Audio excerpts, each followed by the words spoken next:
छोटे से गांव में रमेश नाम का एक किसान रहता था।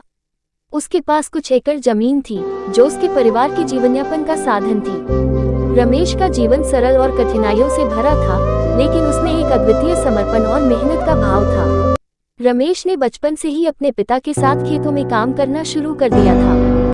वह जानता था कि किसान का जीवन आसान नहीं होता, लेकिन उसमें एक अलग ही संतोष और आत्मनिर्भरता होती है।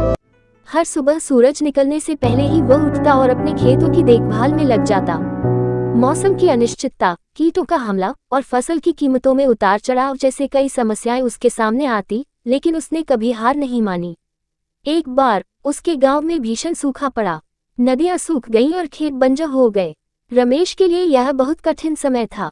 फसलें नष्ट हो गईं और परिवार के सामने भोजन की समस्या खड़ी हो गई। गांव के कई किसानों ने हार मान ली और अपने खेत छोड़ दिए, लेकिन रमेश ने हिम्मत नहीं हारी। उसने अपने पास बची हुई जमा पूंजी से एक बोरवेल खुदवाया और रात दिन मेहनत कर अपने खेतों को पानी देने का प्रयास किया। रमेश की मेहनत रंग लाए और उसकी फसलें फिर से हरी भरी हो गईं। उसने अन्य किसानों को भी प्रेरित किया और उन्हें अपने अनुभव साझा किए।